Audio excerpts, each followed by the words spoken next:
Ma'am मेरे उनकी आदत हो गई है। कोई नहीं, होता है। तो देखो मैम ऐसा नहीं होता, टीचर बिना पढ़ाई भी रहते हैं हमारे स्कूल में, बिस्कुट खाते हैं, आते हैं और बात करके चले जाते हैं। हमारा चैप्टर है ऑर्गेनिज्म एंड पॉपुलेशन। चलो अभी हम लोगों को हर्ष बताएंगे ऑर्गेनिज्म एंड पॉपुलेशन चैप्टर होता क्या है, हम इस चैप्टर में क्या क्या हमारा स्टार्ट भी नहीं हुआ। मैं थोड़ा बहुत बता सकता हूँ, हमारा स्टार्ट नहीं हुआ अभी। बायोटेक्नोलॉजी तक ही हमारा फिनिश हुआ अभी। अच्छा बायोटेक तक ही फिनिश हुआ है, कौन बताएगा? एक छोटा हमारा सा भी स्टार्ट नहीं हुआ। 2 मिनट का बस बताओ। K4 कशिश ना, बोलो गनिका। ऑर्गेनिज्म मतलब हम पॉपुलेशन का मीन मतलब हम पॉपुलेशन का मतलब जैसे कि बर्थ रेट, सेक्स रेट, मतलब हम पॉपुलेशन बढ़ना, उस चीज के बारे में है, इसमें इकोसिस्टम के बारे में है कि हम उस चीज को कैसे मैनेज करके चलते हैं। तो देखो एक ही चैप्टर ये है कि ऑर्गेनिज्म क्या होता है। जैसे कि हम सब क्या है, हम सब भी एक ऑर्गेनिज्म ही है ना। तो हम ऑर्गेनिज्म से हमारे आसपास के एनवायरनमेंट में बहुत सारी चीजें हैं। तो अगर मैं किसी भी एक इकोसिस्टम की बात करती हूँ तो किसी भी इकोसिस्टम में दो चीजें हो सकती हैं। The first one is abiotic factors और एक होते हैं बायोटिक फैक्टर्स। हम सब किस कौन से फैक्टर्स में आते हैं? बायोटिक एयर है, वाटर है और सनलाइट है, टेम्परेचर है, माउंटेन्स है, ये सारी चीजें क्या है? Biotic factor. तो मेरे को इस चैप्टर में सबसे पहले ये पढ़ना है कि कौन कौन से मेरे आसपास एबायोटिक फैक्टर्स हैं।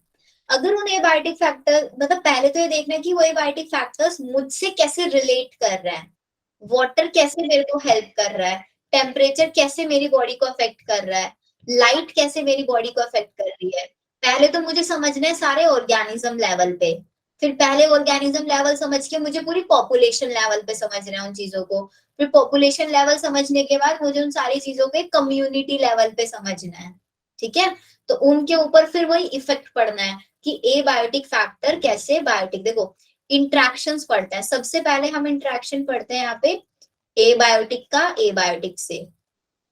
ठीक है, फिर हम लोग पढ़ते हैं ए बायोटिक का बायोटिक से, फिर हम पढ़ते हैं बायोटिक का बायोटिक से।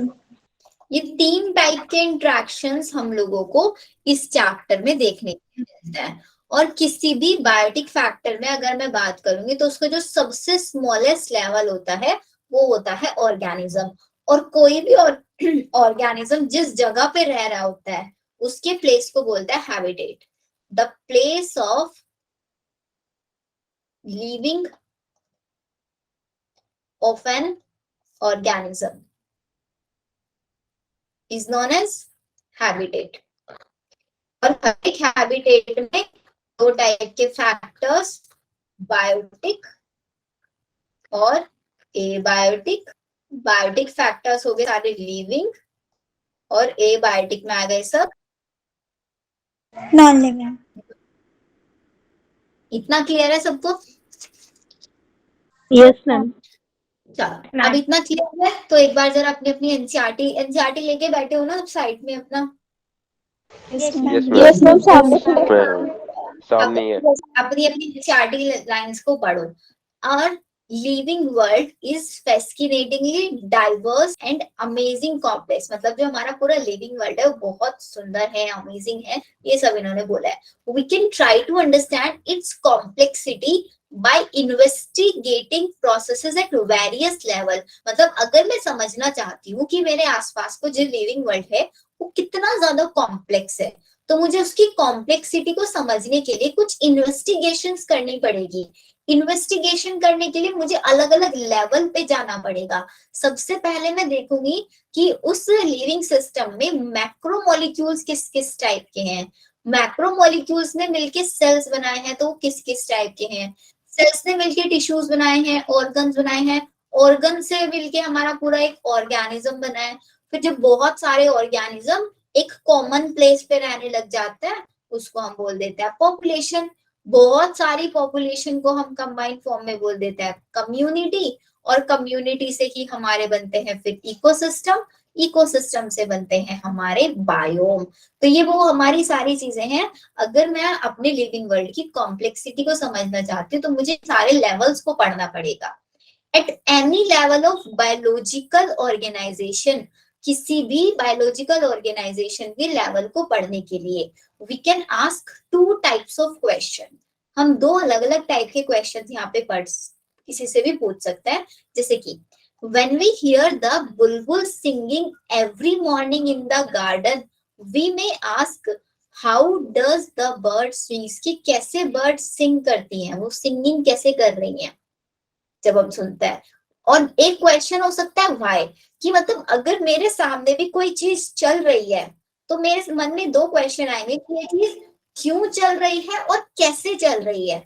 जैसे कि अगर कोई सपोज करो कोई एक ऐसा इंडिविजुअल आके बैठ गया है मेरे पास जिसको ऑनलाइन क्लासेस का और लैपटॉप इन सब चीजों की कोई इन्फॉर्मेशन नहीं है, तो वो चीज सो उनके मन में ये चीज आएगा ना कि ऑनलाइन क्लासेस है, इतने सारे स्टूडेंट्स यहाँ पे ऑनलाइन इंटरेक्ट कर रहे हैं, मैं बात कर रही हूँ उनसे, सब स्टूडेंट्स अलग अलग जगह से, तो ये कैसे चल रहा है और चल रहा है तो क्यों चल रहा है। दो क्वेश्चन आते हैं नहीं, हाउ टाइप क्वेश्चन। अगर मैं आपसे पूछ रही हाउ, किसी ने मुझसे या सपोज करो आप हो, आप लोग पढ़ रहे हो, आप लोगों के घर पे मेरी वॉइस जा रही है, आप लोगों के सपोज करो ग्रैंड पेरेंट्स आके पूछ रहे कि ये वॉइस आपकी मैम आपको कैसे पढ़ा रही है, कैसे मैम आपको दिख रही है, तो आप मैकेनिज्म बताओगे ना कि मैम ने एक मीट गूगल मीट ज्वाइन किया हुआ है, गूगल मीट से मैम हमें दिख रही है, वो पढ़ा रही है, उन्होंने स्क्रिप्ट बताओगे ना, मैकेनिज्म बताओगे, राइट। और अगर क्वेश्चन पूछे वाई की ये क्लास क्यों चल रही, तो वाई में आप उसके पीछे का रीजन बता दोगे, बिकॉज अब लोगों का नीट एग्जाम है, नीट एग्जाम के लिए मैम हम लोगों को प्रिपेयर करा रही है। तो दो क्वेश्चन होता है हाउ एंड वाई। हाउ में हम मैकेनिज्म बताते हैं और वाई में हम उसका रीजन बताते हैं, ये चीज है सिर्फ। तो यहाँ पे अगर बर्ड सिंगिंग कर रही है तो सिंगिंग का रीजन, हाउ का मतलब हो गया कि उसकी वोकल कॉर्ड है, वोकल कॉर्ड से हमें उसकी वॉइस सुना दे रही है। सेकंड क्वेश्चन आता है कि वो क्यों कर रही है ये चीज, क्योंकि वो उसका वे ऑफ कम्युनिकेशन है ना, उसी के थ्रू वो बात करती है। Birds need to communicate with its mate during breeding season. When you observe nature around you with a scientific frame of mind, you will certainly come up with many interesting questions of both type. अगर आपके सामने कोई भी scientific चीज आ जाए, कोई भी scientific formula या कोई प्रोसेस आ जाए, तो ये दोनों टाइप के क्वेश्चंस आपके माइंड में हमेशा आते ही आते हैं। ठीक है, अब नेक्स्ट ये तो थी कहानी कि हम लोगों को कोई भी चीज देखते हैं तो हमारे सामने, जैसे कि पूरा हमारा लिविंग वर्ल्ड है, तो हमारे माइंड में चीज क्वेश्चन आना चाहिए ना कि हमारे इतनी सारी रिवर्स है, टेम्परेचर है और एयर है, वाटर है, ये सारी चीजें हमारी बॉडी को कैसे रेगुलेट कर रही हैं। अगर इनके अंदर कोई चीज, अगर इनके अंदर कुछ थोड़ा भी चेंजेस होता है तो हमारी बॉडी के ऊपर क्या इफेक्ट पड़ रहा है और कैसे इफेक्ट पड़ रहा है, क्यों इफेक्ट पड़ रहा है और कैसे इफेक्ट पड़ रहा है। दो क्वेश्चन आ सकते हैं ना हमारे माइंड में कि अगर मेरे आसपास के एबायोटिक कंडीशंस चेंज हो जाएं तो मेरी बॉडी के ऊपर इफेक्ट पड़ेगा, कैसा इफेक्ट पड़ेगा और क्यों पड़ेगा, आएगा ना क्वेश्चन। Yes ma'am. इकोलॉजी को सबसे पहले हम लोग पढ़ते हैं एक ऑर्गेनिज्म लेवल पे। तो पहला पॉइंट आप लोग यहाँ पे लिख सकते हो, organism level ecology, organism level ecology. Organism level ecology आपका डील करती है फिजियोलॉजिकल इकोलॉजी से। क्वेश्चन यहाँ पे आ सकता है कि किसके साथ डील करती है, इट डील विद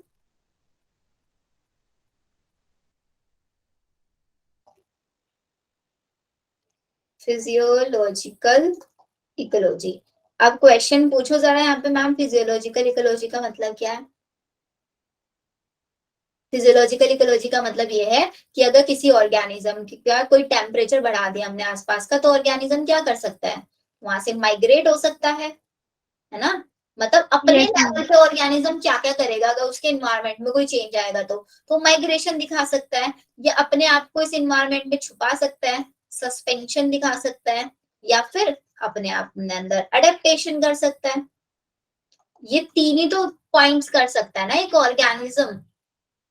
पूरी अगर सपोज करो कि पूरी एकदम से पूरी पॉपुलेशन तो माइग्रेट नहीं हो सकती, पूरी की पूरी पॉपुलेशन अपने अंदर एडेप्टेशन नहीं कर सकती, नहीं कर सकती ना। यस तो मैम। तीनों पॉइंट कहाँ पे अप्लाई होंगे? सिर्फ हमारे ऑर्गेनिज्म लेवल पे। और अगर मैं पॉपुलेशन लेवल पे बोलूंगी तो पॉपुलेशन लेवल पे अगर कोई भी इन्वायरमेंट में चेंज आएगा तो उससे मेरे को पॉपुलेशन पे कैसे चेंज मिलेगा? उसका बर्थ रेट कम या ज्यादा हो सकता है, डेथ रेट कम ज्यादा हो सकता है, पॉपुलेशन डेंसिटी कम ज्यादा हो सकती है। यही तो पढ़ेंगे ना। तो अगर मैं ऑर्गेनिज्म लेवल पे पढ़ूंगी तो मैं माइग्रेशन पढ़ूंगी, सस्पेंशन पढ़ूंगी, एडेप्टेशन पढ़ूंगी। ठीक है। या फिर Yes, ma'am. यहाँ पे एक और पॉइंट भी छोटा सा ऐड कर लो जिससे आप लोगों को और ज्यादा क्लियरिटी मिलेगा कि how organism behave to its outer environment, कि कैसे हमारे ऑर्गेनिज्म अपने आउटर इन्वायरमेंट के अकॉर्डिंग बिहेव करते हैं। सिंपल। चलो वापस एनसीईआरटी पर आते हैं। इकोलॉजी को अगर हम ऑर्गेनिज्म लेवल पे देख रहे इज एसेंशियली फिजियोलॉजिकल इकोलॉजी, जो मैंने आप लोगों को यहाँ पे अभी लिखवा दिया है, which try to understand, जो ट्राई करती है understand how different organism are adapted, कैसे ऑर्गेनिज्म ने अपने अंदर अडेप्टेशन किया है अकॉर्डिंग टू देयर एनवायरमेंट, अपने environment, in terms of not only survival, मतलब सिर्फ और सिर्फ सर्वाइव नहीं करना है, अपनी स्पीसीज को भी आगे बढ़ाना है। ये नहीं कि खुद ही रहना है, उनकी आने वाली जो स्पीसीज है ना उनके अंदर भी वही अडेप्टेशन होनी चाहिए। इस वे में ऑर्गेनिज्म का हमें अडेप्टेशन समझना है। You may have learned in earlier classes how the rotation of our planet around the sun and tilt of its axis cause annual variation in the intensity and duration of temperature resulting distinct seasons. अब ये line हम लोगों को क्या समझा रही है यहाँ पे, कहां से कहां तक कि अब आप लोगों को पता है एक छोटा सा पॉइंट है जो आप लोग उसमें एसएसटी में आप लोग क्लियर नहीं आ रही बेटा, सबके साथ वॉइस में प्रॉब्लम आ रहा है क्या? No, ma'am. मैम कभी कभी हो रही है बहुत। एक सेकेंड होल्ड करना, एक सेकेंड। यस मैम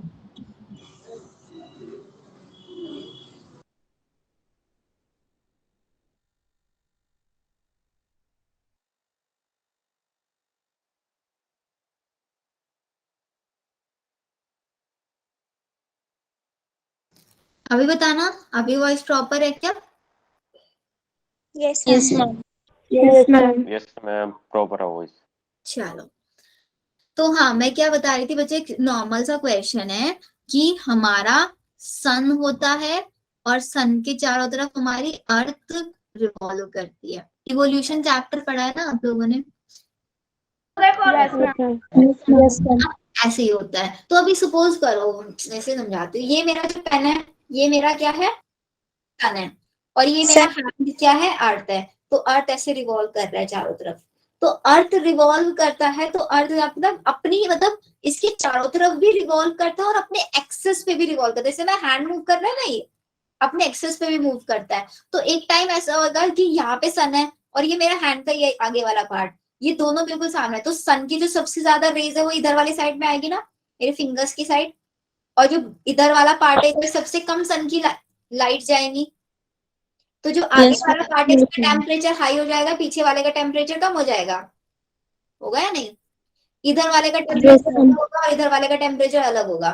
तो ये जो रिवॉल्व कर रहा है ना यहाँ पे अपनी एक्सेस पे भी और इसके चारों तरफ भी, इसकी वजह से क्या हुआ, जो मेरा पूरा प्लेनेट है, जो पूरा जो हमारा पूरा यूनिवर्स है उसमें अलग अलग बायोम्स बन गए हैं इसी की वजह से।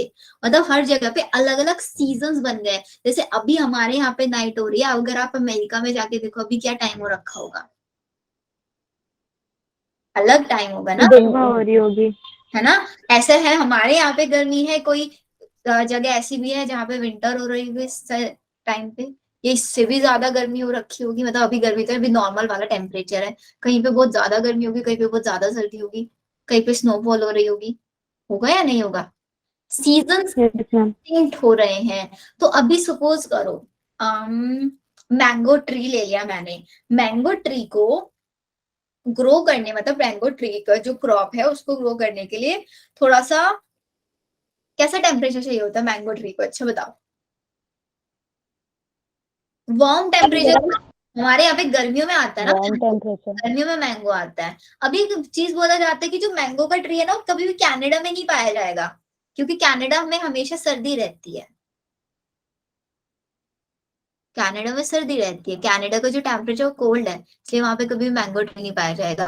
कोई एक ऐसा रीजन ले लो जिसमें बहुत ज्यादा गर्मी होती है, डेजर्ट वाले। डेजर्ट्स पे प्लांट्स क्यों नहीं पाए जाते? क्योंकि वहां पे वाटर बहुत कम अमाउंट में पाया जाता है। तो इसका मतलब ये हो रहा है कि टेम्परेचर हो गया और लाइट की इंटेंसिटी हो गया, इन सब चीजों से इफेक्ट पड़ रहा है हमारे इन्वायरमेंट में। हो रहा है नहीं हो रहा है? इसकी वजह से मेरा जो अर्थ है पूरा, उस अर्थ में अलग अलग रीजन्स बन गए कि एक रीजन में बहुत ज्यादा सर्दी होगी, एक रीजन में बहुत कम होगी, एक रीजन में पानी ज्यादा होगा, एक रीजन में वाटरफॉल कम होगा। मैम आपकी वॉइस नहीं आ रही बेटा, वॉइस नहीं आ रही है क्या? मैम आ रही है। क्लियर है। रश्मि एक बार लीव करके वापस से रिजाइन कर लो ना बेटा, हो सकता है आपका नेटवर्क इशू है, आपने म्यूट वगैरह किया हो। तो सिर्फ इस लाइन का मतलब ये है कि जो सन के चारों तरफ हमारा अर्थ रिवॉल्व करता है, उसकी वजह से अलग अलग हमारे बायोम्स बन गए हैं। एक क्वेश्चन हमेशा बायोम से आता ही आता है, हमेशा। These variations together with annual variation in precipitation, remember precipitation का मतलब होता है जब रेनफॉल और स्नो दोनों हो रहे होते हैं। Account for the formation of major biome, जैसे कोई डेजर्ट, रेन, ये भी समझाऊंगी कैसे कैसे हो रहा है। ये वाला डायग्राम देखो जरा, इसमें क्या कर लो एक बार, अपनी एनसीईआरटी में लिख लो बच्चों, एनसीईआरटी में लिख लो। कैसे लिखोगे? ऐसे लिखो, एक लाइन डालो, बायोम इधर लिखवा देती हूँ, इधर लिखो टेम्परेचर और इधर लिखो प्रेसिपिटेशन। इस पे थोड़ा सा ज्यादा आप लोग टाइम स्पेंड करेंगे ताकि आप लोगों को चीजें याद हो जाए, ठीक है? पहला लिखो Arctic and alpine tundra. Diagram से भी क्वेश्चन आ जाता है और डायरेक्टली भी क्वेश्चन आ जाता है। फिर लिखो कोनीफेरस। कोनीफेरस के बाद आएगा हमारा ग्रासलैंड। ग्रासलैंड के बाद आएगा हम लोगों का डेजर्ट। फिर डेजर्ट के बाद लिखो टेम्परेट एंड टेम्परेट के बाद ट्रॉपिकल। ऐसे लिखना, मतलब जिस सीरीज में मैं लिखवा रही हूँ सेम सीरीज में लिखोगे तो याद करने में इजी रहेगा। जो आर्कटिक और एल्पाइन टुंड्रा होता है ना बच्चों, उसका टेम्परेचर बहुत लो होता है, -10 से 0 डिग्री सेल्सियस होता है टेम्परेचर। फिर जैसे जैसे आप कोनीफेरस में आओगे, कोनीफेरस का 0 से 15 होता चला जाएगा, ग्रासलैंड का 0 से 25 हो जाएगा। फिर डेजर्ट वाले में आपको पता है टेम्परेचर 5 से 20, और जितने भी हमारे टेम्परेट रीजन्स होते हैं उसमें 10 से 20। फिर ट्रॉपिकल में आओगे, ट्रॉपिकल का सबसे ज्यादा होता है 20 से 25। बताओ याद रहेंगे इस सीरीज में? Yes ma'am. चलो फिर लिखो इनका प्रेसिपिटेशन। आर्कटिक का प्रेसिपिटेशन होता है 10 से 100 सेंटीमीटर का। कोनीफेरस का कितना होता है? कोनीफेरस का होता है 50 से 200। ग्रासलैंड का होता है 50 से 100 सेंटीमीटर। डेजर्ट का होता है लेस देन 50। टेम्परेट का होता है 50 से 200 एंड ट्रॉपिकल का होता है 150 से 400। अब क्वेश्चन पूछ समझो कैसे आएगा। आपको ये डायग्राम दे दिया एंड डायग्राम देके सपोज करो ये नाम छिपा दिया, यहाँ पे ए लिख दिया, यहाँ पे बी लिख दिया, यहाँ पे सी लिख दिया। बताओ ए बी सी कौन है इसमें से? ऐसे क्वेश्चन पूछ लेंगे। या फिर एक क्वेश्चन ऐसे पूछ लेंगे कि सबसे लेस प्रेसिपिटेशन किसका है, यहाँ पे बताना जरा देख के, सबसे लेस प्रेसिपिटेशन किसका है? Desert. Desert. Ma'am desert. Desert. और सबसे ऐसे कोई से 2 बायोम्स बताओ जिनका सिमिलर प्रेसिपिटेशन है। कॉनिफेरस और टेम्परेट। कॉनिफेरस और टेम्परेट। एक ऐसा मेरे को वो बताओ जिसका टेम्परेचर सबसे लीस्ट वेरिएबल है, least variable temperature. Ma'am desert. Least variable मतलब रेंज जो है ना टेम्परेचर बहुत शॉर्ट है, रेंज शॉर्ट है टेम्परेचर की। ट्रॉपिकल बेटा देखो ट्रॉपिकल ग्रासलैंड 25, यहाँ पे भी 10 का आर्टिकल अल्पाइन टंड्रा। यहाँ पे 25। अरे अरे सुनो, क्वेश्चन था लीस्ट वेरिएबल टेम्परेचर किसका है, किसका टेम्परेचर सबसे कम वेरी करता है। यहाँ पे पहले का देखो, अरेप्टिक और एल्पाइन का -10 से 0 होता है, मतलब -10 हो सकता है, -9, -8, -7, -6, -5 हो सकता है। कोनीफेरस का 0 से 15 हो सकता है, ग्रासलैंड का 0 से 25, डेजर्ट का 5 से 20, ट्रॉपिकल का 10 से 25, सॉरी टेम्परेट का, ट्रॉपिकल का 20 से 25। सिर्फ 5 वेरिएबल नंबर्स है ना इसके, बाकी सबके तो लीस्ट वेरिएबल टेम्परेचर में क्या लिखोगे? Tropical forest. अब देखो ना यहाँ पे डायग्राम से भी दिख रहा है, ऑलमोस्ट कांस्टेंट ही है यहाँ पे टेम्परेचर। ये रहा ना, ये वाई एक्सिस होता है ना और ये एक्स एक्सिस होता है। वाई एक्सिस पे ये भी पूछ लेते हैं वाई एक्सिस पे क्या है, एक्स एक्सिस पे क्या है। वाई एक्सिस पे टेम्परेचर है, एक्स एक्सिस पे प्रेसिपिटेशन है। कितनी वहां पे बारिश हो रखी है, प्रेसिपिटेशन का मतलब हिंदी में हम ऐसे समझते हैं कितनी बारिश होती है वहां। सबसे कम बारिश नॉर्मल सी लैंग्वेज है, कहाँ पे नहीं होती? रेगिस्तान डेजर्ट्स में नहीं होती बारिश, है ना। तो वही डेजर्ट का हो गया <50। मैम हम्म मैम वैसे इस चैप्टर से कुछ टॉपिक्स रिलेटेड है? नीट में नहीं मैम, सीपीएल। कौन से टॉपिक से रिलेटेड है? मैंने चेक नहीं किया, बताओ मेरे को। मैम नहीं 12th के लिए, मतलब बोर्ड एग्जाम के लिए। बेटा बोर्ड्स नहीं पढ़ रहे ना हम, तो नीट पढ़ रहे हैं, बोर्ड भूल जाओ। मैम ऐसे तो बोर्ड्स में स्ट्रेटजीज फॉर एनहेंसमेंट नहीं आएगा, है ना, रिप्रोडक्शन इन ऑर्गेनिज्म भी नहीं आ रहा, एनवायरमेंटल इशू भी नहीं आ रहा, वो भी चैप्टर पढ़ाऊंगी मैं आप लोगों को। देखो आप लोगों को बोर्ड्स में चाहे फेल हो जाओ मेरी साइड से, बस नीट में टॉप कर लेना, ठीक है। आप बोलोगे मैम बोर्ड्स में क्यों फेल करा रहे हो हमें, बिकॉज मैं आप नो लोगों को मैम, सारे नीट चैप्टर की तैयारी हो जाएगी तो बोर्ड्स के लिए तो अपने आप ही हो जाएगी ना। ये हुआ ना लॉजिक। ऐसे भी बच्चे बोलते हैं ना कि बोर्ड बिना बोर्ड दिए कैसे दे सकते हैं। नहीं नहीं बेटा, बोर्ड्स में चाहे आप 60% मार्क्स ले आना, और नीट में कितने, मतलब पास होना जरूरी है आपको, बिकॉज आप लोगों का ना, आप कहीं भी एमबीबीएस बेटा आप ना 100% भी ले आओ बोर्ड एग्जाम में, और किसी एमबीबीएस कॉलेज में कोई से भी कहीं पे भी चले जाना, कोई नहीं एडमिशन देने वाला, दे सकता है एक भी कॉलेज आपको एडमिशन। नो मैम, मार्कशीट तो वैसे भी डीओबी के लिए काम आती है।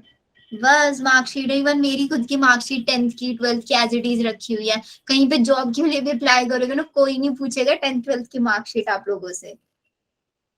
मेरी एज में आओगे ना तब पता लगेगा कि मैम 10th 12th में मेहनत करनी ही नहीं चाहिए थी, कॉम्पिटिटिव एग्जाम पढ़ना चाहिए था, बस एम ही लगे रहते हैं हम लोग इतना सारा कंपटीशन में, कि मैथ्स भी पढ़े जा रहे हैं पीसीबी वाले, नीट देना है और मैथ्स की ट्यूशन लगा लगा के बैठे हैं, कोई वेब पढ़ रहा है, कोई होम साइंस पढ़ रहा है, ये सब टाइम वेस्ट है। जरूरी है सिर्फ पास होने के लिए इतना पढ़ो कि पास हो जाए, टॉप नहीं करना है हम लोगों को, ठीक है। इसलिए मैंने आपको बोला है, अभी जो आप लोगों ने ये जो टर्म 1 एग्जाम में इतनी सारा 20 डेज का गैप लिया ना, इतने गैप में ना मैं आप लोगों को पूरा इकोलॉजी करा देती। अभी आप लोगों के प्री बोर्ड्स होंगे तब आप लोगों को मैं छुट्टी नहीं दूंगी, आप लोगों के प्रैक्टिकल्स होंगे तब भी नहीं मिलेगा छुट्टी। बहाने से नहीं मारना, बहुत सारे बच्चों के बहाने आ रहे हैं मेरे पास कि मैम वो प्रोजेक्ट्स वगैरह चल रहे हैं हम लोगों के। बेटा प्रोजेक्ट में आप लोगों को 1 या 2 मार्क्स एक्स्ट्रा कम मिल जाएंगे, क्या फर्क पड़ जाएगा उससे, उसकी वजह से आप अपने नीट के मार्क्स कम कर रहे हो। सिंपल सा बनाओ प्रोजेक्ट, सबमिट करो, छुट्टी। मैं समझ सकती हूँ, आपकी एज में मैं भी थी, मैं भी करती थी ये सारे काम, प्रोजेक्ट बहुत अच्छे से बनाना है ना, होता है ना कि वो क्लास में सबसे अच्छा प्रोजेक्ट मेरा दिखना चाहिए। मैम मैंने तो सबमिट कर दिया। तो वही वाली चीज होती है, लेकिन उस टाइम पे हम लोगों को समझाता नहीं था ये वाली चीजें कोई भी, क्योंकि जब मैंने 12th किया था तब ऑनलाइन क्लासेस वगैरह कुछ होता नहीं था। अभी आप लोगों को समझाने के लिए मैं हूं ना, तो समझो आप बात को। नहीं तो मेरी एज में आने के बाद सच्ची में बहुत आप लोगों को रिग्रेट होगा कि हम लोगों ने क्यों इतना टाइम वेस्ट। मैम हाँ जी, वैसे हम 12th में कितनी परसेंटेज चाहिए अगर कोई भी कंपटीशन एग्जाम के लिए? पास होना जरूरी है बस, 65% तक ले आना छुट्टी। 65% बहुत ज्यादा है। मैम आपके कितने आए थे नीट? मेरे नीट में मैंने एक बार नीट दिया है बस, और फर्स्ट मतलब उसमें आए थे मेरे आई गेस 450 या 428 के आसपास थे। फिजिक्स में कम रह गए थे, मैं फिजिक्स नहीं पढ़ती थी, इसीलिए फिर मैंने छोड़ दिया कि यार फिजिक्स नहीं होगा मुझसे। चलो, बायोम वाला समझ में आया बच्चों? 3 क्वेश्चंस बताए मैंने बायोम से, लिख लो इन क्वेश्चंस को। क्या लिखोगे? लीस्ट प्रेसिपिटेशन, लिखे किसी ने क्वेश्चन जब मैंने बोले थे ऐसे? याद हो गया। Similar precipitation and then least variable temperature. ये मैंने आपको वो बताए हैं जो अब तक आया क्वेश्चन, इसके अलावा बहुत सारे क्वेश्चन बन सकते हैं। So the best part is आप लोगों को टेबल याद होनी चाहिए और ये डायग्राम्स आप लोगों को याद होने चाहिए कि कौन सा डायग्राम किसका है। जैसे देखो ये नैरो डायग्राम में डेजर्ट नैरो क्यों दिख रहा है? इसलिए दिख रहा है क्योंकि ये इधर वाली लाइन हमारी बारिश वाली लाइन है, डेजर्ट में तो बारिश होती ही नहीं है, टेम्परेचर ही हाई होता है बस, इसलिए। और ये ट्रॉपिकल फॉरेस्ट में क्या होता है? ट्रॉपिकल फॉरेस्ट में टेम्परेचर ज्यादा वेरी नहीं करता, बारिश सबसे ज्यादा होती है, ज्यादा होती है। 150 से 400, ऐसे याद करना है इसको। डेजर्ट और सिमिलर प्रेसिपिटेशन किस किस का था? Temperate and coniferous. Least variable temperature tropical rain forest. चलो ये हो गया, इतना हम लोगों ने पढ़ लिया पूरा। अब यहाँ चलते हैं। Regional and the local variations within each biome lead to the formation of wide variety of habitats. मतलब अभी देखो ना, सपोज करो ये डेजर्ट वाले हैं, तो डेजर्ट वाले का जैसा इसका टेम्परेचर और प्रेसिपिटेशन है उसी के अकॉर्डिंग वहां पे बायोडाइवर्सिटी भी देखने के लिए मिलेगी मेरे को, यस मैम। है ना? उसी के अकॉर्डिंग वहां पे वो कैक्टस वगैरह प्लांट्स मिलेंगे, मॉडिफिकेशन थोड़े रखते हैं उनके अंदर ताकि कम से कम वाटर हो। ग्रासलैंड वाले का जैसा इसका टेम्परेचर और प्रेसिपिटेशन है इसी के अकॉर्डिंग यहाँ पे मेरे को हैबिटेट्स मिलेंगे, ऐसे ऑर्गेनिजम्स मिलेंगे। Major biomes of India are shown in diagram, हम लोगों ने देख लिया। On planet earth life exist not just in a few favourable habits, मतलब सिर्फ कुछ ही फेवरेबल हैबिट्स में नहीं रहती लाइफ एक्सट्रीम और हार्श कंडीशंस में भी पाई जा सकती है, मतलब ऐसी कंडीशन जहां पे हम सोच भी नहीं सकते लाइफ हो सकती है, जैसे कि स्कॉर्चिंग राजस्थान डेजर्ट, मतलब राजस्थान डेजर्ट्स में जहां पे पानी बहुत कम है वहां पे भी पाया जाता है। रेन सोक्ड मेघालय फॉरेस्ट में सबसे ज्यादा बारिश होती है, वहां पे भी हैबिटेट्स अलग अलग कम्युनिटीज पाई जाती हैं। डीप ओशन ट्रेकिस, मतलब जो ओशन का सबसे डीप पार्ट होता है वहां पे भी पाए जाते हैं। टोरेंशियल स्ट्रीम्स में भी लाइफ पाई जा सकती है।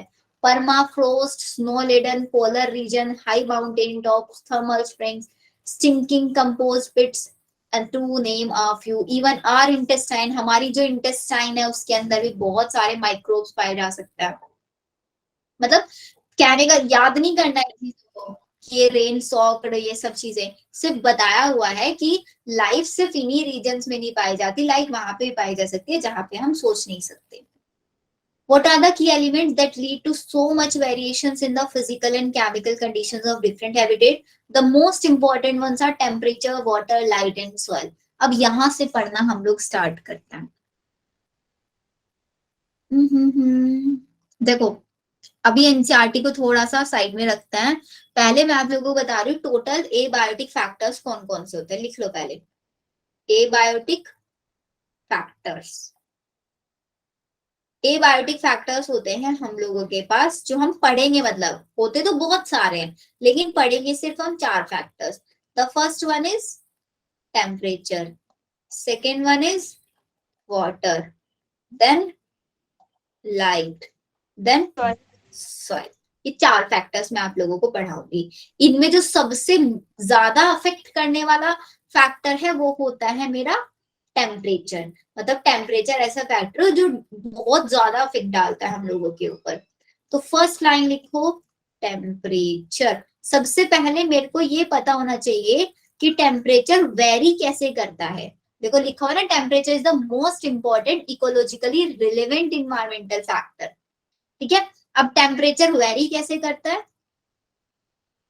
इक्वेटर और पोल पता है आप लोगों को? जैसे ये मेरा अर्थ है, अर्थ पे ये इक्वेटर है, ऊपर टॉप पे 4। ये पोल है। तो जैसे जैसे मैं इक्वेटर से पोल की साइड जाऊंगी ना, इक्वेटर से पोल की साइड जाऊंगी तो टेम्परेचर डिक्रीज होता है। तो पहली लाइन लिखना हाउ इट वेरी। अच्छा, आप लोगों के पास 12th क्लास का एग्जाम आइडिया है?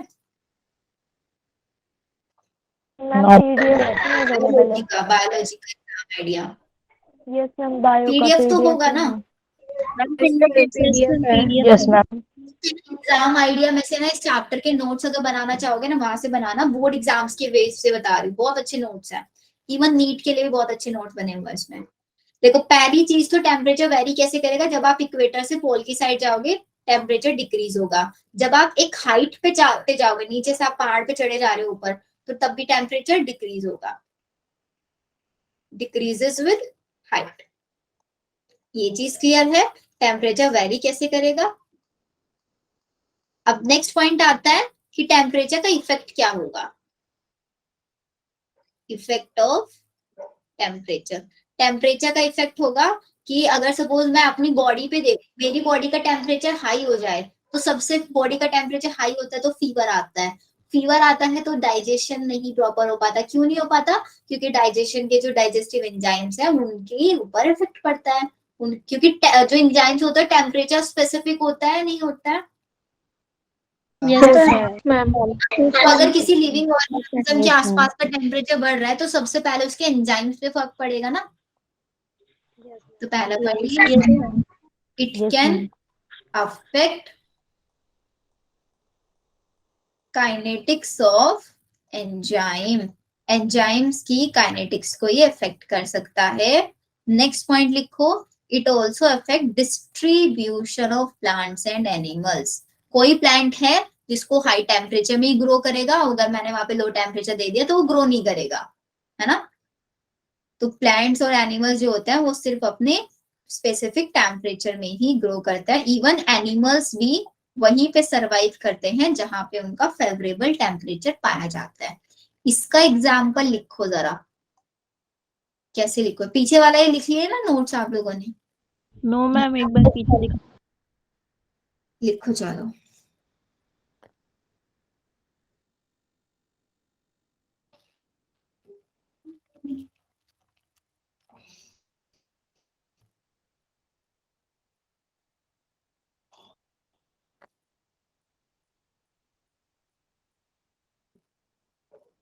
हो गया मैम। क्या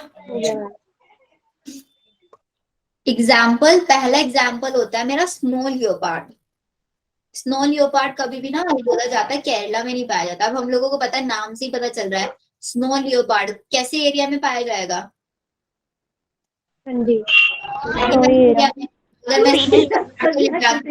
केरला में। तो केरला में जाके बेचारा मर जाएगा केरला में। Not found in Kerala. क्यों? बिकॉज केरला में तो गर्मी होती है ना। ऐसी एक एग्जाम्पल है मेरे पास, tuna fish. Tuna fish leopard का मतलब क्या होता है? स्नो लियोपार्ड मतलब लियोपार्ड एनिमल नहीं देखा बेटा आपने? चलो मैं आपको डायरेक्ट वो दिखा, उसका इमेज। लेपर्ड है वो। ना पोलर बियर्स होता है ना, इस टाइप से। ठीक है। नेक्स्ट आता है ट्यूना फिश। ट्यूना फिश क्या होती है? अगर आप उसको ट्रॉपिकल ओशियंस के पार नहीं, मतलब अगर आप ट्रॉपिकल रीजन्स तक देखो, ट्रॉपिकल रीजन्स तक वो मिलेगी, लेकिन ट्रॉपिकल ओशियंस की अगर दूसरी साइड आप देखोगे, ट्रॉपिकल ओशन से बियॉन्ड आपको नहीं मिलने वाली कोई भी ट्यूना फिश। तो tuna fish not found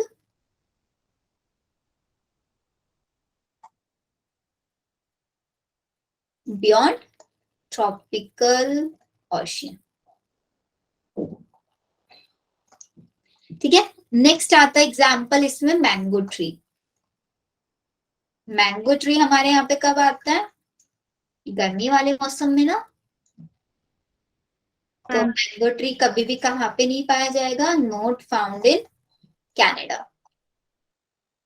because Canada में सर्दी होती है, और यहाँ पे लिख लो केरला में वार्म होता है। लिखो इनको पॉइंट्स को जल्दी से।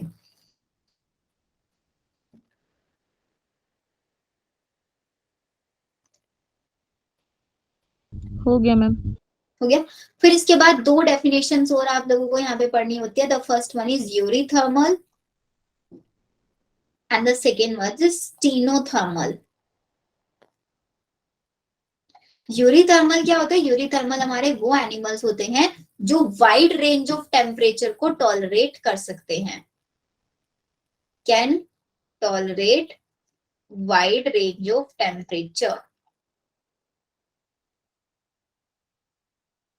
और स्टीनोथर्मल क्या होता है? Can tolerate only narrow range of temperature. मतलब अगर अभी 20 है तो 20 से 23, 24, 25 तक टॉलरेट कर लेंगे, लेकिन अगर मैंने 20 से अचानक से 30 या 35 कर दिया तो उसको टॉलरेट नहीं कर पाएंगे। यूरिथर्मल वाले उसको टॉलरेट कर पाएंगे। ठीक है, can tolerate narrow range only.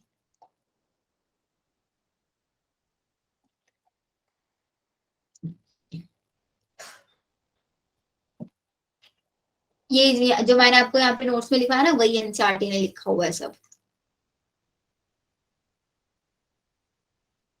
लिखो जल्दी जल्दी से। हो गया मैम। Done ma'am. लिख लिया। चलो अभी जरा एक क्वेश्चन मेरे को करके दिखा दो वाटर से पहले। एक बार और बैक स्लाइड दिखाना। ये देखो,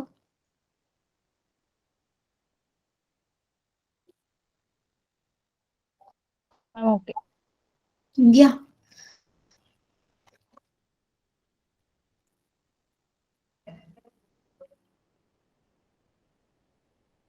क्वेश्चन लिखो जल्दी से।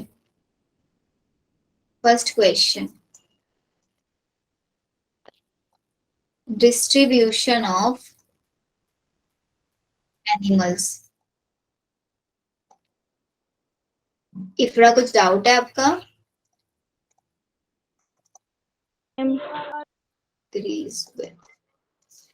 कीर्ति any doubt? Yes ma'am. Ma'am मेरा ना एक मतलब माइंड में ना एक क्वेश्चन आया, वो मुझे ना डिस्टर्ब कर रहा है अभी तक। मैम जैसे आपने बोला कि हमें टेम्परेचर इफेक्ट करता है एनिमल्स को भी और प्लांट्स को भी। मैम प्लांट्स को तो इफेक्ट कर रहा है, I agree, but ma'am animals को वो मतलब एक हद तक मैम ये होता है कि इस टेम्परेचर में रहना है। बाई चांस हम एक एनिमल को लेकर गए बाहर कहीं पर, किस हद तक उसे वो होगा, बट एक टाइम के बाद उसकी बॉडी भी तो वो टेम्परेचर को अडॉप्ट करने लग जाती है ना मैम। इनडायरेक्टली वो पूरी तरह तो टेम्परेचर नहीं इफेक्ट कर रहा ना। लेकिन अभी आप सपोज करो आपके पास कोई छोटे से डॉग है ना, आप उसको कहाँ पे शिमला में लेके गए, आपकी बॉडी तो अडेप्ट कर जाएगी इजीली, बिकॉज आप क्या हो, आप यूरिथर्मल हो। आपकी body wide range of temperature, जितने भी यूरिथर्मल्स होते हैं ना, हम सब मैमल्स आते हैं।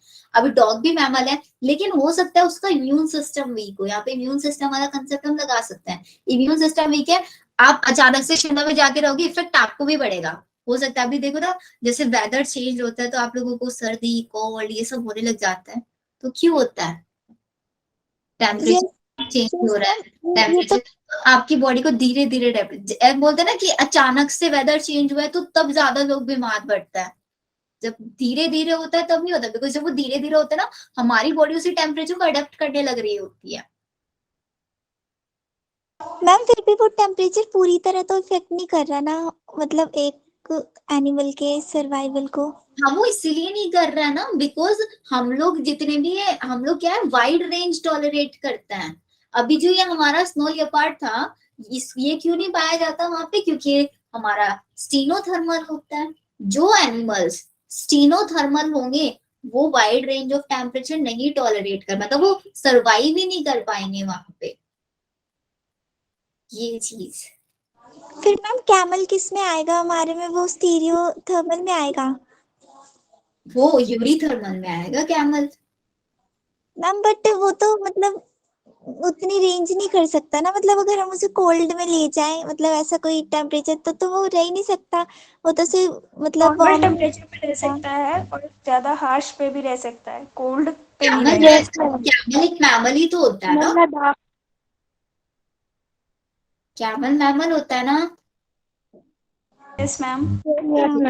मैमल्स होता है यस मैम। टर्मल्स होता है। Yes.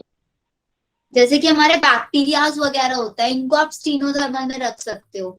फ्रिज में फूड क्यों रखता है, बिकॉज वहां पे माइक्रो ऑर्गेनिजम्स ग्रो ना कर जाए, वो वाइड रेंज ऑफ टेम्परेचर नहीं टॉलरेट कर सकते, इसलिए वहां पे ग्रो ही नहीं करते।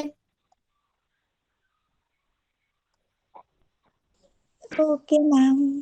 तक कोई भी अगर अभी भी रह गया ना डाउट तो पूछ लो, जब तक मैं क्वेश्चन लिख रही हूँ। क्लियर हो गया, क्लियर हो गया। हो गया, ठीक है, चलो अब इन क्वेश्चंस को करो। so of animals increase with when they become animals. ये How कौन रीड कर रहा है? is the सामिया बेटा अनम्यूट करके रीड कर लो, ये भूल गए थे मेरा अनम्यूट है। इसका स्क्रीनशॉट ले लेना, मैंने ना एक एक्स्ट्रा स्लाइड ऐड किया तो डिलीट हो सकती है ये। डिस्ट्रीब्यूशन स्टीनोथर्मल टू यूरीथर्मल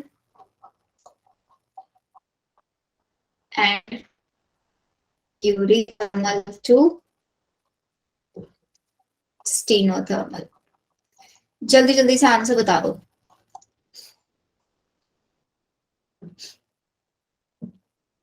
पहला, distribution of animals increase with, animals का डिस्ट्रीब्यूशन कैसे इंक्रीज होता है, मतलब एक एनिमल इस यहाँ पे भी रह रहा है, मतलब वो एक ही जगह पे बहुत सारे एनिमल्स डिस्ट्रीब्यूट कैसे कर सकता है, जब उनकी टेम्परेचर को टॉलरेट करने की पावर ज्यादा हो, तभी तो उनका डिस्ट्रीब्यूशन इजीली हो सकता है ना। सपोज मैं हूँ कोई एनिमल, मैं कोल्ड में भी जाके रह सकती हूँ, वार्म में भी रह सकती हूँ, बहुत ज्यादा वार्म में भी रह सकती हूँ। कब? जब मेरी जो टेम्परेचर टॉलरेंस वाली पावर है वो ज्यादा हो, तभी ना, तभी तो मैं अलग अलग रीजन्स में डिस्ट्रीब्यूट हो सकती हूँ, राइट yes ना? ma'am तो इसका आंसर क्या होगा? C. Next, with global warming changes in, अगर ग्लोबल वार्मिंग हुआ, ग्लोबल वार्मिंग से टेम्परेचर बढ़ जाएगा, टेम्परेचर बढ़ जाएगा। सपोज अभी मेरे वाला रीजन है, मेरे वाले रीजन में एनिमल्स रह रहे हैं जो नॉर्मल सा टेम्परेचर रख सकते, लेकिन अचानक से मैंने टेम्परेचर यहाँ पे बढ़ा दिया, ग्लोबल वार्मिंग हो गया, तो क्या होगा? क्या करेगा वो? डिस्टर्ब कर देगा, एनिमल्स को अलग अलग जगह पे डिस्ट्रीब्यूट होने लग जाएंगे। बस, आए दोनों क्वेश्चन समझ में, कैसे क्वेश्चन बनेंगे इसका yes ma'am सबको ना, कोई ऐसा तो नहीं ना क्लास में चुप बैठा है। अच्छा एक बार सबके सब बच्चे यस मैम बोलना, मैं चेक करती हूँ। yes ma'am yes ma'am yes ma'am. Yes ma'am. Yes ma'am. yes ma'am Supriya, Supriya, वंश, यस मैम। साइमा, साइमा अली, सानिया सलमानी, पिंकी कुमारी, निमिषा, हर्षिता शर्मा, हर्षित शर्मा और हर्षिता, दिव्या। बेटा क्लास में बोला करो, क्लास में बोलोगे तभी तो मेरे को पता चलेगा ना, ये बच्चे हैं क्लास में, इन बच्चों का ये लेवल है पढ़ने का। आप लोगों को पता है क्रैश कोर्स बनने लग रहा है हम लोगों, आप ही लोगों के लिए। एंड क्रैश कोर्स में ना मैंने सिर्फ उन बच्चों को रखा है जो मेरी क्लास में बोलते हैं अच्छे से, जो क्लास में अच्छा पार्टिसिपेशन देगा, मतलब जिन बच्चों के मेरे को नाम याद थे, मैंने उनको फटाफट से पिक कर लिया लिस्ट में से, और उनको बोल दिया टीम को कि ये 25 स्टूडेंट्स हैं, ये मेरे को क्रैश कोर्स में चाहिए। अब आप बोलोगे क्लास में तभी तो मेरे को आप लोगों का नाम याद है, तभी तो मेरे को पता चलेगा ना कि हाँ पोटेंशियल स्टूडेंट्स अच्छा अच्छा रिजल्ट दिखा सकता है। इफ्रा कब से स्टार्ट है बेटा? प्लान तो यही है मंडे से स्टार्ट हो जाए, बट अभी ना व्हाट्सएप ग्रुप्स वगैरह बनाने बाकी हैं। चलो ये हो गया हम लोगों का। अब हम चलते हैं आगे। अब नेक्स्ट आता है बच्चों वाटर का, कि आखिरकार अब वाटर हम लोगों को कैसे अफेक्ट करेगा। तो वाटर आप लोगों को पता है वाटर किस लिए जरूरी होता है? रिक्वायर फॉर लाइफ, लाइफ को मेंटेन रखने के लिए वाटर जरूरी है। एंड इवोल्यूशन चैप्टर में हम लोगों ने पढ़ा है कि जो लाइफ है वो सबसे पहले इवॉल्व भी वाटर में ही हुई है। बेटा क्रैश कोर्स सबको चाहिए है ना, लेकिन आप लोग टेस्ट नहीं देते हो। पता है हम लोगों ने जब भी क्रैश कोर्स स्टार्ट किया ना, मेनली स्टूडेंट्स को मैंने पिक किया है, और बाकी हम लोगों ने लिस्ट में उन स्टूडेंट्स को पिक किया जिन्होंने अब तक सारे टेस्ट दिए हैं। जो बच्चे सारे टेस्ट दे रहे हैं डेली क्लास में आ रहे हैं, बिकॉज आप लोगों ने देखा होगा, शायद आप लोगों ने सेशन अटेंड किए होंगे अभी, जो हम लोगों ने शायद एक दिन सेशन लिए थे पूरा दिन, उसमें आप लोगों को बताया था कि आप लोगों का अटेंडेंस कितना है, आप लोगों का टेस्ट स्कोर्स कितना है। तो बहुत चीजें मैटर करता है, आपके एक एक दिन का अटेंडेंस हम लोगों के पास नोट डाउन है। तो लाइफ इवॉल्व हुई है सबसे पहले वाटर में। अभी वाटर सबसे पहले किसको अफेक्ट करता है? प्लांट की प्रोडक्टिविटी को अफेक्ट करता है, नहीं करता है? यस मैम करता है। प्लांट की यस मैम। प्रोडक्टिविटी के लिए मेरे को वाटर की रिक्वायरमेंट है सबसे ज्यादा अमाउंट में, है या नहीं है? अभी अगर मैं बात करती हूँ डेजर्ट प्लांट्स की, अब डेजर्ट प्लांट्स के पास वाटर तो होता नहीं है, तो वो क्या करते हैं डेजर्ट प्लांट्स, डेजर्ट में रहने वाले प्लांट, उनके पास एक स्पेशल एडेप्टेशन होता है to to conserve their water. ये होता ना? Yes ma'am. ठीक है, स्पेशल एडेप्टेशन प्लान होता है ma'am. To conserve water, water को अडेप्ट करने के लिए स्पेशल वाटर को कंजर्व करने के लिए स्पेशल एडेप्टेशन की जरूरत पड़ती है। अगर मैं बात करूं, ये तो देखो प्लांट्स को भी वाटर चाहिए, डेजर्ट प्लांट्स को भी चाहिए, जो एक्वेटिक एनिमल्स है उनके लिए क्या वाटर मैटर करता है?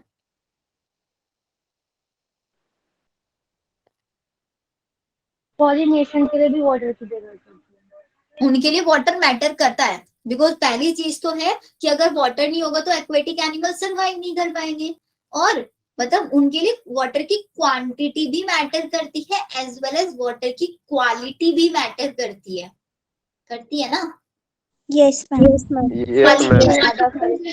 क्वालिटी ऐसे मैटर करती है, सपोज करो मेरे एक्वेटिक एनिमल्स है, एक्वेटिक एनिमल जिस वाटर में रह रहा है उस वाटर की पीएच मैंने अचानक से बढ़ा दी। अब मैं पीएच बढ़ा दूंगी तो ऑब्वियसली कहीं ना कहीं वाटर पे, उनकी बॉडी पे इफेक्ट पड़ेगा एनिमल्स की। पीएच बढ़ा दी, या मैंने क्या करा, डिजोल्व ऑक्सीजन कम हो गई मेरी वाटर की, है ना? डिजोल्व ऑक्सीजन कम हो गई, डिजोल्व ऑक्सीजन कम हो गई, इसका मतलब बीओडी बढ़ गया ना? यस मैम, सर्वाइव नहीं यस करेंगे। मैम, हो गया इफेक्ट करेगी वो उनको। तो तब भी मेरा एक्वेटिक एनिमल्स पे फर्क पड़ेगा। मैंने वाटर के अंदर सॉल्ट की कंसंट्रेशन बढ़ा दी, मतलब वाटर को सेलाइन ज्यादा बना दिया, तब भी फर्क पड़ेगा। वाटर के अंदर मिनरल्स को चेंज कर दिया, तब भी फर्क पड़ेगा। तो मतलब वाटर तो इफेक्ट डाल ही रहा है एनिमल्स पे, वाटर की क्वालिटी कैसी है वो भी इफेक्ट डाल रहा है हमारे बायोटिक फैक्टर्स पे, है ना? चीज समझ पा रहे हो? Yes ma'am. यस अब यस मैम। इसी में ही एक चीज आपको याद रखनी है, सेलेनिटी वाला कंसेप्ट। यहीं पे लिख दूं क्या नीचे? चलो यहीं पे लिख देती हूँ। बच्चों जो मैं पॉइंट्स लिख रही हूँ ना साइड साइड में, बहुत इंपॉर्टेंट है, तो लिख लेना अपने पास। सैलिनिटी, तो अगर मैं सैलिनिटी की बात कर रही हूँ, सैलिनिटी अगर मैं बात करती हूँ फ्रेश वाटर की, कि मेरा जो फ्रेश वाटर है उसके अंदर कितना सॉल्ट है, उसके अंदर हम बोलते हैं लेस देन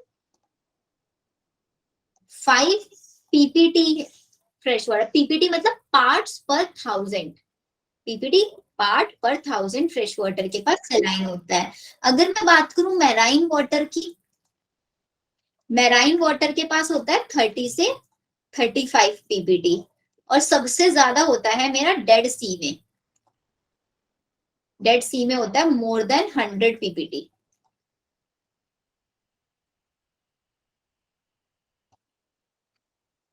अभी सेलाइन कैसे एक्वेटिक एनिमल्स की बॉडी को अफेक्ट करेगा वो भी समझाती हूँ। लिख लिया इतना? Yes yes ma'am.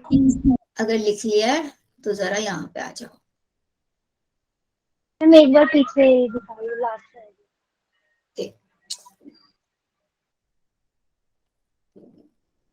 हो गया? नहीं fresh Yes, water ma'am. Less than 5 Yes. ppt और ppt को लिख लेना ब्रैकेट में बना के पार्ट्स पर 1000। चले आगे? Yes ma'am.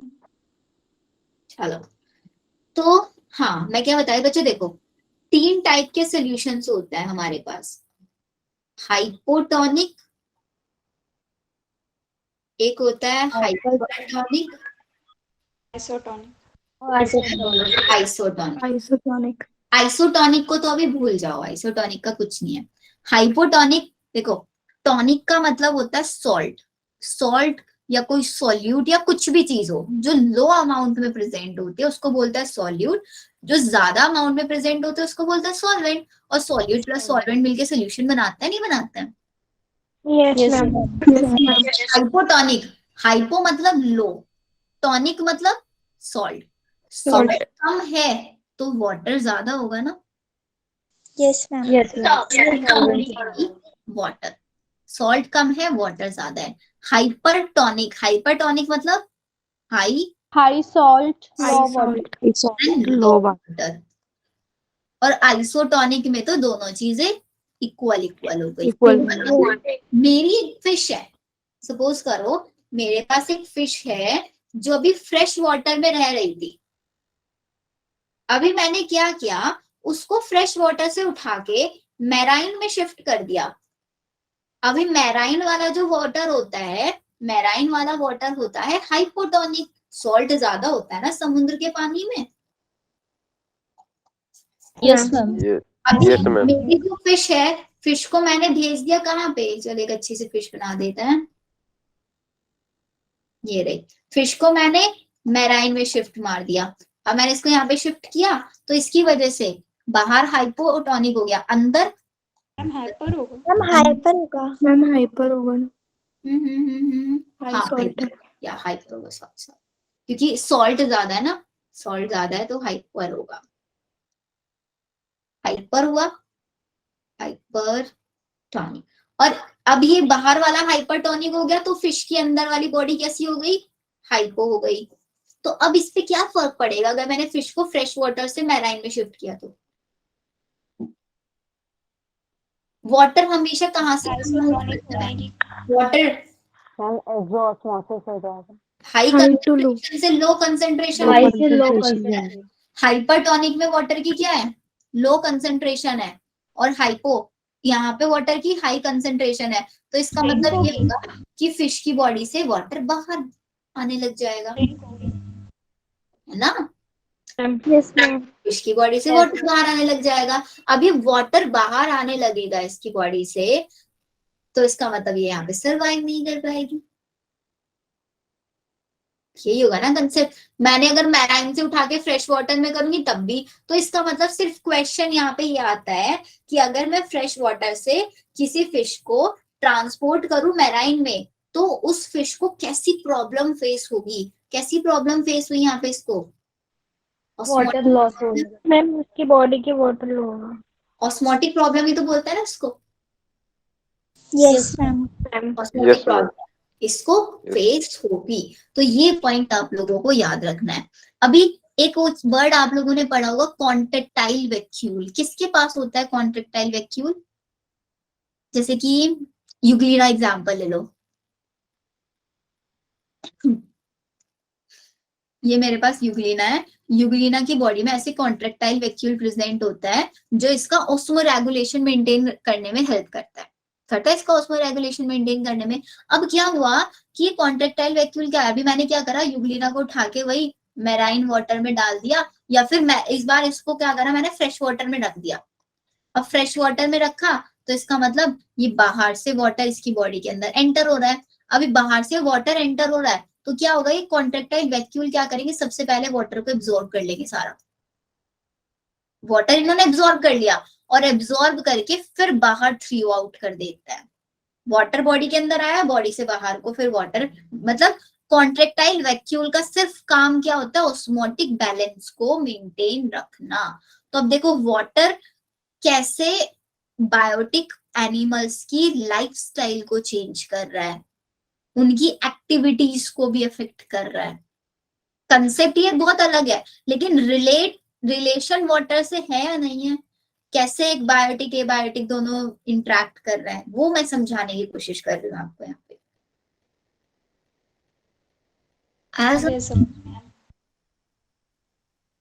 Yes ma'am. तो यही होता है बच्चों कि वाटर कैसे हमारी बॉडी को अफेक्ट कर रहा है, कैसे अफेक्ट नहीं कर रहा है, ये चीज हम लोगों को याद रखनी है। तो वाटर मैंने आप लोगों को बोला, पढ़ना जरा एनसीईआरटी क्या लिखती है।